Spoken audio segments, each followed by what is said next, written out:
Have you ever struggled to get that perfect steak in a cast iron pan? Trust me, you're not alone. Today, we're diving into how to master cast iron steak cooking without all the guesswork. In this video, you'll learn why cast iron pans are a total game changer for steak, how to nail that golden crust, the secrets to cooking your steak evenly every time, and a few bonus tips to make steak night stress-free. Are you ready to stop ruining your steaks? Then let's get started. Cast iron is a true powerhouse when it comes to cooking steak. Once it heats up, it stays hot, providing that consistent heat your steak needs to cook perfectly every time. And here's the magic. Cast iron distributes that heat evenly. So whether you're aiming for that perfect sear on the edges or getting that crust just right, you won't find any cool spots. The heat is uniform across the surface, ensuring that your steak cooks just the way you want it. Now that we've covered why cast iron is so effective, let's dive into some common mistakes that could be sabotaged in your steak. Don't worry, you're not alone. These are blunders that even seasoned cooks make. Let's take a look at the most common mistakes and how to avoid them. Here's a big one: not preheating your cast iron. This is a huge mistake that most people don't realize. Think about it. If you throw your steak into a cold pan, it won't get that beautiful sear. The temperature drops, and you end up with a pale, lackluster crust. A properly preheated pan ensures that your steak starts cooking at the right temperature, sealing in all the juices and creating that golden brown sear. Give that pan about 10 minutes on the stovetop to come to temperature. Another mistake that I see all the time is overcrowding the pan. A lot of people want to cook more than one steak, but stacking them together only makes your steak sad. With too many steaks in the pan, the temperature drops, and instead of searing, the meat begins to steam. And that is one of the biggest enemies of a perfect steak. You need space to let that heat do its thing, and give that steak room to create that beautiful crust. Now that we tackled some common missteps, let's shift gears and focus on the techniques that will take your steak game to the next level. Seasoning your cast iron. If you got a well-seasoned pan, you're halfway there. The seasoning creates a non-stick surface and helps build up that amazing flavor over time.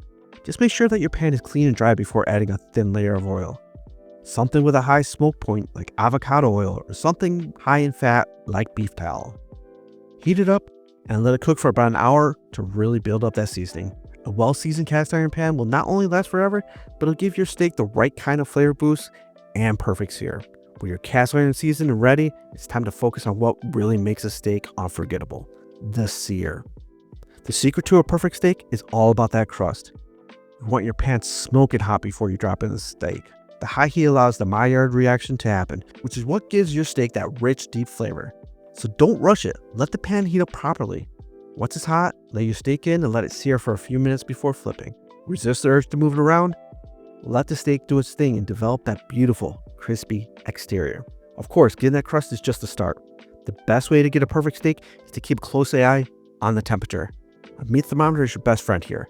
For a medium rare steak, aim for about 125 to 130 degrees Fahrenheit when you pull it from the pan. Remember, it will continue cooking as it rests. If you want to go for medium, shoot for around 135 degrees Fahrenheit. With the carryover cooking, the end result should be a steak that's right around 140 to 145 degrees Fahrenheit. Speaking of timing, let's talk about one of the trickiest parts of steak cooking: the flip. It's simple, but getting it wrong can undo all your hard work. Get it right, and you'll end up with a steak that's perfectly seared, tender, and juicy. So let's dive into how to get that flip just right. First off, let's talk about when to flip. It's all about watching for that natural release. If it's sticking to the pan, just leave it to be for another minute or two. When it's ready, it'll lift up easy, revealing that golden brown crust. You'll also notice the edges start to caramelize and the sides of the steak starting to change color. Those are clear signs that it's time for the flip. Here's where people go wrong: overflipping. It's tempting to constantly flip the steak, thinking you're helping it cook evenly, but really, you're just messing with the crust. To avoid overflipping, place the steak in the pan and set a timer for about 2 minutes. Since my microwave is right above my stove, I use that timer. Once the 2 minutes is up, flip the steak. Then set a timer for another 2 minutes. Check the crust and make adjustments like lowering or raising the burner temperature. Now for the real game changer: a meat thermometer. I can't stress this enough. It takes all the guesswork out of the process. Stick the thermometer into the thickest part of the steak, and you know exactly when it's done. For medium rare, you're aiming for about 130 degrees to 135 degrees Fahrenheit. but you can adjust based on how you like your steak. Once the steak is about 5 to 10 degrees lower than your preferred level of doneness, take it off the heat and let it rest. The carryover cooking should bring the steak up to the right temperature. Seriously, a good thermometer is the easiest way to take your steak game from good to great. We're almost there. You've put in the work, and now it's just time for the final touches to make this steak truly unforgettable. Let's start with the butter. Once your steak is off the pan, toss a generous knob of butter right on top. Watch it melt into the steak and start soaking into the meat, making it even juicier and richer. For an extra boost of flavor, drop in a few sprigs of thyme or rosemary. As the butter melts, it'll soak up all those flavors and create a delicious aromatic finish that takes your steak to the whole new level. I know you're starving and you just want to dive in, but trust me on this next one. Let your steak rest for about 5 to 10 minutes. This simple step helps the juices redistribute throughout the meat, so when you finally cut into it, all that flavor stays inside, rather than running out onto the plate. Plus, it gives you a moment to breathe and enjoy the anticipation of your perfectly cooked steak. And if you're ready to make cast iron cooking even easier, I've got something special for you. Download my cast iron meal planner for steak lovers and get 7 mouthwatering recipes that are easy to follow and packed with flavor and designed to save you time. Check out the link in the comments. Now for the best part, the first bite. Slice against the grain to get those perfectly tender pieces and take a moment to appreciate what you've created.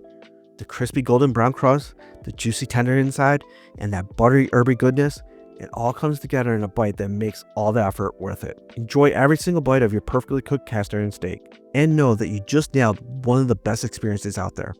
So now you know how to cook a steak in a cast iron skillet, but did you know the science behind developing the crust that we all love?